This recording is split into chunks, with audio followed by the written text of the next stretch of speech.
pretty impressive. We get up here on top of the wall. So this is part of the Great Wall, as mentioned, one of the outposts here for the end of the empire. Definitely a pretty cool stop here on the Silk Road, but I think now we gotta continue driving like 6 hours. We'll see.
Good morning from the sand dunes. We're gonna walk up here in the morning before we sit for a very long road trip today. So we're gonna make sure we get some nice views here. Climbing up, I think it's only 10 meters or 10 minutes to walk up rather. But nice to see, feel a bit environment before I go down. So let's see up there. Definitely get your pulse up in the morning, but not as steep as when we walked the other evening up on the sand dunes. That was much steeper. Here it's not that high up, but still very beautiful here, and the sunrise is soon coming up.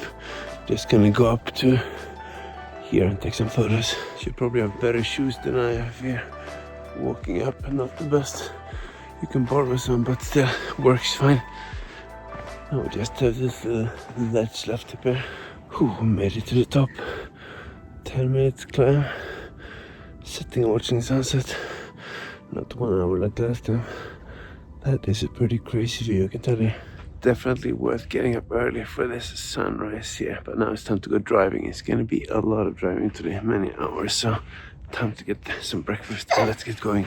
After a lot of driving, we stopped here along the way, and there's also a lot of food and snack stores here. You can buy a lot of local stuff. We bought a lot of melon, but you can also buy chalk meat and stuff. Now we're gonna continue driving. We went 2 hours, we had 3 to go. So after 5 hours of driving, we got into the Jiayuguan. It's like a park here, but it's a fortress up here, I think, as well. Used to be one of the frontier entrances and end to the empire here. Beyond this, basically, we're outside of China. Back in the day, it was one of the trading posts on the Silk Road. Gonna check it out quickly here. It looks nice, a lot of history. But even though we drove 5 hours, we have another 6 hours to go apparently after this. So we need some time, but it's looking really beautiful here. So we're gonna check out this gate. Definitely quite impressive structures here with a different part of the wall and the big buildings here. See if you can go inside and check it out. It's always impressive when you see these old historic buildings. So apparently, interestingly enough, this is made from clay mixed with sticky rice. So it's actually very frail. Have to be very careful. Nice to see this if you've already been to like Beijing, for example, from the city.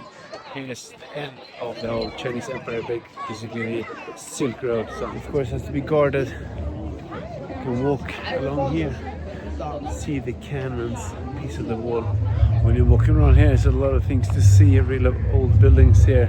And you can listen to the stories here on the people who sacrificed their lives to keep this safe. During the history, this is definitely something you should come and check out. Of course, to wrap it up with this beautiful view, you need to have some energy. We're gonna have this Nurabing. Very crispy. Now let's go back. So finally we got to the hotel, and as always it's very high tech. It's speaking to me here in the background. See if we can turn this off. Tomorrow we're gonna drive and see some more temples. It's been like almost 7 or 8 hours today. One of the road got blocked, so we can get some sleep. So if I see more of that, give me a like, subscribe, and I'll see you on the road tomorrow.